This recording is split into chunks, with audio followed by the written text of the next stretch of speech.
Hello everyone, welcome to mathematics madness. आज हम पढ़ने वाले हैं चैप्टर 13 एक्सरसाइज नंबर 13.3।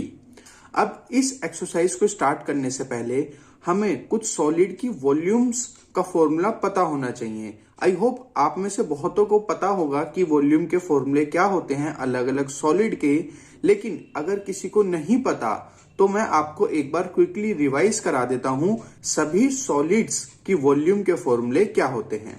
तो सबसे पहले बात करते हैं क्यूबॉइड की। वॉल्यूम ऑफ क्यूबॉइड होती है length into breadth into height. And volume of cone a cube. Then volume of cylinder pi r square h. Volume of cone 1/3 pi r square h. Volume of sphere 4/3 pi r cube. And then volume of hemisphere 2/3 pi r cube.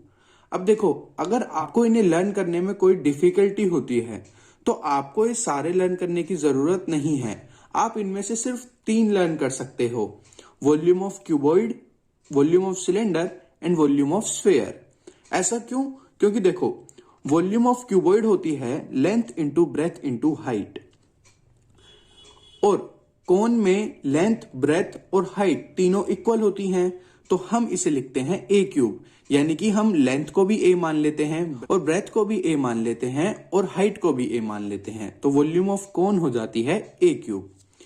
Volume of cylinder को अगर आप 1/3 कर दोगे तो क्या आ जाएगी? Volume of कोन। और देखो, हेमिस्फेयर जो होता है वो स्फेयर का हाफ होता है, इसीलिए जो वॉल्यूम ऑफ हेमिस्फेयर होती है वो स्फेयर की वॉल्यूम की हाफ होती है, यानी कि 2/3 पाई आर क्यूब होती है। तो ये थी एक छोटी सी शॉर्ट ट्रिक जिससे आप सारे वॉल्यूम्स के फॉर्मूले लर्न कर सकते हो। अब बढ़ते हैं हम कि हमें 13.3 एक्सरसाइज में पढ़ना क्या है। तो हमारा टॉपिक है conversion of solids from one shape to another. अब देखो, एक आपने नॉर्मल सी एक्टिविटी अपनी डे टू डे लाइफ में ऑब्जर्व करी होगी। वो क्या? जब भी लाइट जाती है तो हम कैंडल जलाते हैं, और आप अगर ध्यान से देखो तो जैसे जैसे वो कैंडल हमें हीट देती रहती है उसकी वैक्स पिघलती जाती है और वो एक नई सी शेप में कन्वर्ट हो जाती है जब वो पूरी खत्म हो जाती है। तो ऐसे ही अगर देखो, जो नॉर्मल कैंडल होती है वो किस शेप की होती है? वो सिलेंड्रिकल शेप की होती है। अब मैं आपको एक नॉर्मल कैंडल दूं और मैं आपसे कहूं कि मेरे को सिलेंड्रिकल शेप की कैंडल नहीं चाहिए, मेरे को चाहिए स्फेरिकल शेप की कैंडल, तो आप कहोगे ये कैसे बनेगा? तो देखो, हम क्या करेंगे, हम उस कैंडल को बर्न करेंगे और एक ऐसे वेसल में रख देंगे जिसकी शेप कैसी हो? सिलेंड्रिकल हो। तो जो भी वैक्स होगी वो मेल्ट होती जाएगी और उस स्फेरिकल वेसल के अंदर क्या होगी? मेल्ट हो, और मेल्ट होने के बाद जब वो ठंडी होगी तो हम देखेंगे उस वैक्स की शेप कैसी हो चुकी होगी?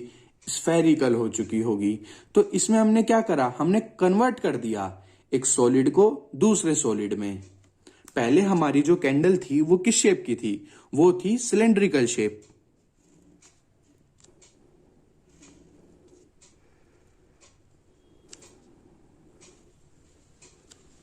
डन।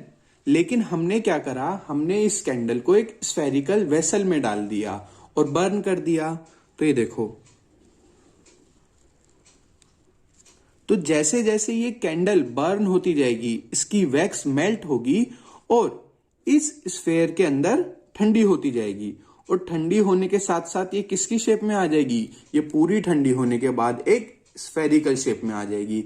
इस तरीके से हमने कन्वर्ट करा एक सॉलिड शेप को दूसरी शेप में। लेकिन अब इससे रिजल्ट क्या सामने आता है? तो देख, यहां से रिजल्ट सामने आता है कि जब भी एक सॉलिड को एक शेप से दूसरी शेप में कन्वर्ट किया जाता है तो उसकी वॉल्यूम इक्वल रहती है। मतलब इस केस में क्या हो रहा है? वॉल्यूम ऑफ सिलेंडर इक्वल है वॉल्यूम ऑफ स्फेयर के। ऐसा हम क्यों कह रहे हैं? क्योंकि जितनी कैंडल पहले थी, मतलब जो कैंडल पहले थी हमने उसी कैंडल को तो कन्वर्ट करा है स्फेरिकल शेप में, हमने सिर्फ शेप चेंज करी है लेकिन वॉल्यूम सेम रहेगी।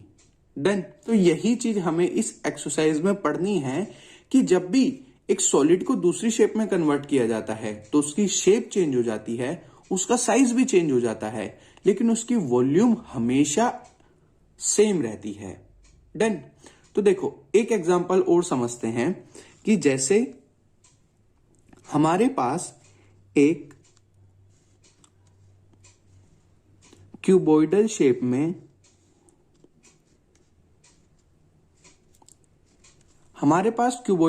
में क्ले है। डन। और इस क्ले से हमने दो हैट बनाई। डन। और हैट की शेप कैसी है? कोनिकल शेप है। तो यहां पे क्या हुआ, पहली शेप कैसी थी? क्यूबॉइडल थी। अब कैसी हो गई? कोनिकल हो गई। शेप चेंज हो गई और साइज भी चेंज हो गया। पहले साइज कुछ और था, अब साइज कुछ और है। तो अब हम यहां से क्या कहें? शेप चेंज हो गई, साइज चेंज हो गया, लेकिन वॉल्यूम सेम रहेगी। तो जो इस क्यूबॉइड की वॉल्यूम थी वो वॉल्यूम इक्वल होगी इन दोनों कोन की वॉल्यूम के सम के। डन। क्योंकि हमने जो मटेरियल यूज करा वो तो सेम है, इसीलिए दोनों की वॉल्यूम भी सेम होगी। अब इसी कंसेप्ट को कुछ क्वेश्चन में अप्लाई करते हैं ताकि ये कंसेप्ट हमें एकदम क्लियर हो जाए। अब question number 1, a cone of height 24 centimetre and radius of base 6 centimetre is made up of molding clay. A child reshapes it into a form of sphere. Find the radius of the sphere. अब देखो question number 1 में क्या है, एक conical shape की clay है। Done. जिसकी radius और हाइट हमें गिवन है। अब चाइल्ड ने क्या करा, क्ले को एक स्फेयर में कन्वर्ट कर दिया और उसकी रेडियस हमें निकालनी है कि उस स्फेयर की रेडियस कितनी होगी।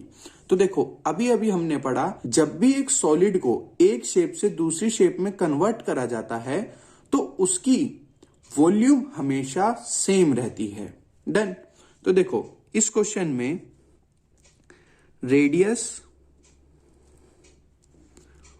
ऑफ कोन हमें गिवन है 6 सेंटीमीटर और हाइट ऑफ कोन हमें गिवन है 24 सेंटीमीटर। अब जब सेम क्ले कन्वर्ट हुई है तो हम कह सकते हैं कि जो वॉल्यूम होगी ऑफ कोन वो इक्वल होगी वॉल्यूम ऑफ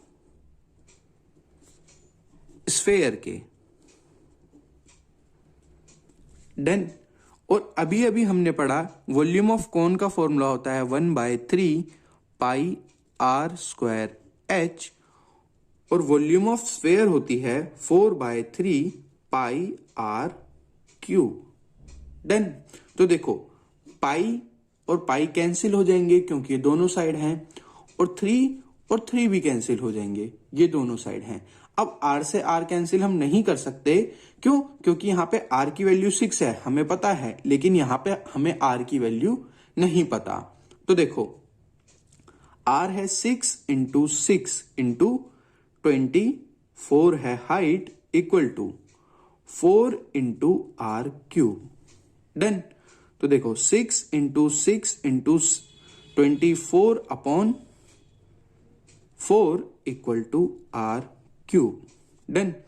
तो देखो ये होगा कैंसिल 6 पे, तो आर क्यूब इक्वल आया 6 इंटू 6 इंटू 6 और आर क्यूब इक्वल हो गया 6 क्यूब के, क्यूब से क्यूब कैंसिल और रेडियस की value I 6 centimetre.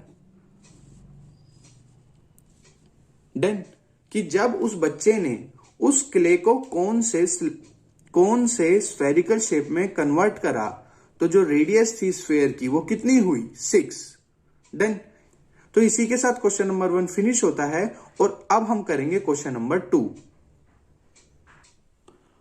Question number 2, Shelby's house has an overhead tank in a shape of cylinder.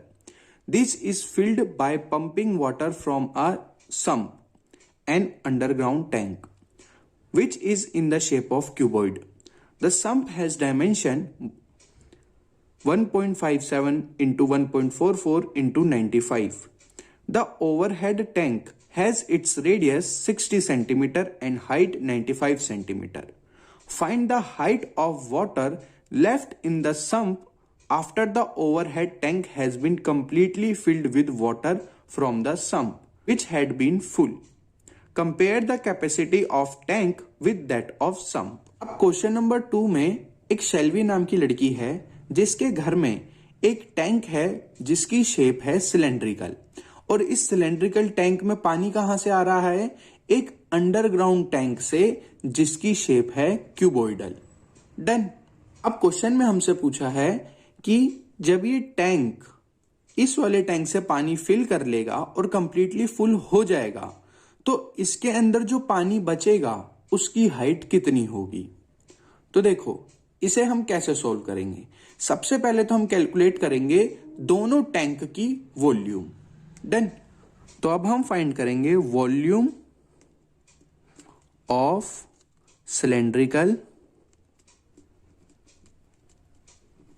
Tank, जो कि इक्वल होगी पाई आर स्क्वायर एच। डन। तो पाई की वैल्यू है 3.14 इंटू रेडियस गिवन है हमें 60 सेंटीमीटर। तो जब हम 60 सेंटीमीटर को मीटर में कन्वर्ट करेंगे तो रिजल्ट क्या होगा? 0.6 इंटू 0.6 इंटू 0.95 और फाइनल रिजल्ट आएगा 1.0738 मीटर क्यूब। डन। अगर आपको डाउट है कि हमने 60 सेंटीमीटर को मीटर में कैसे कन्वर्ट करा तो देखो 1 metre equal to 100 centimetre, 1/100 metre equal to 1 centimetre. हमने 100 को 1 से डिवाइड कर दिया। हमें कितने सेंटीमीटर गिवन है? 60 सेंटीमीटर। तो यहां पे भी हम 60 कर देंगे तो यहां से वैल्यू आएगी 0.6 metre equal to 60 centimetre. 60 centimetre किसके इक्वल होते हैं? 0.6 मीटर के। तो ये वैल्यू आई वॉल्यूम ऑफ सिलेंड्रिकल टैंक की। अब हम कैलकुलेट करेंगे वॉल्यूम ऑफ क्यूबोइडल टैंक यानी कि सम्प। तो क्यूबोइड की वॉल्यूम होती है length into breadth into height. तो ये हो जाएगी 1.44 इंटू 1.57 इंटू 0.95। तो इसका रिजल्ट आएगा 2.14776 मीटर क्यूब। डन। अब देखो क्वेश्चन में हुआ क्या कि इस संप से पानी किस में गया? इस क्यूबोइडल टैंक में गया। क्यूबोइडल टैंक फुल हो गया। अब क्वेश्चन में क्या कहा गया है कि इस संप से पानी क्यूबोइडल टैंक में गया और क्यूबोइडल टैंक फिल हो गया। डन। तो देखो संप से पानी क्यूबोइडल टैंक में जा रहा है ना, और क्यूबोइड तो हम कैसे निकालेंगे कि संप में पानी कितना बचा? तो हम क्या करेंगे, water left in sump equal होगा volume of sump minus volume of cuboidal tank.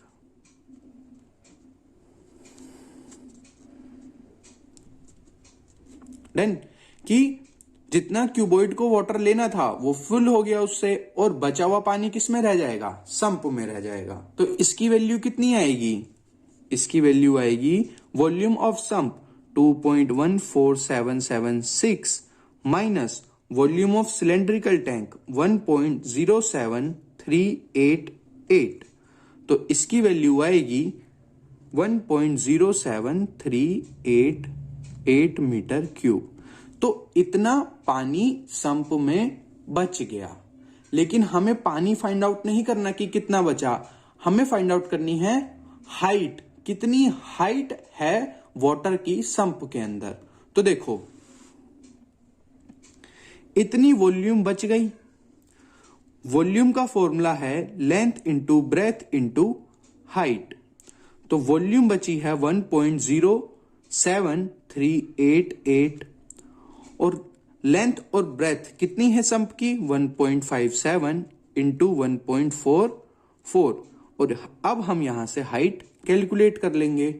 तो जो हाइट आएगी वो आएगी 1.07388 डिवाइडेड बाय 1.57 इंटू 1.44 और रिजल्ट आएगा 0.475 सेंटीमीटर। डन। तो जो इतनी हाइट होगी वाटर की रहेगी सम्प के अंदर। अब इसका एक और पार्ट है जिसमें हमें कंपेयर करनी है capacity of sump and capacity of cuboidal tank. Comparison कैसे होगा? ये होगा volume of tank divided by volume of sump.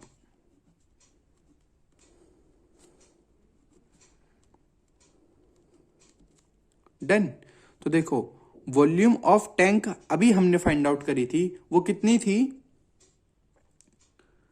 वो थी 1.07388 divided by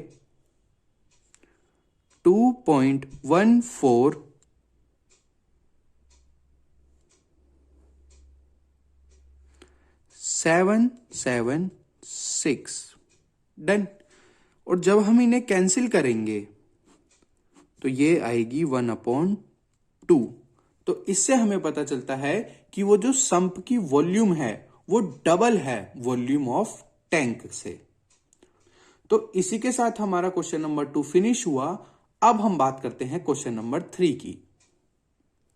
question number 3, a copper road of diameter 1 centimetre and length 8 centimetre is drawn into a wire of length 18 meter of uniform thickness. Find the thickness of wire.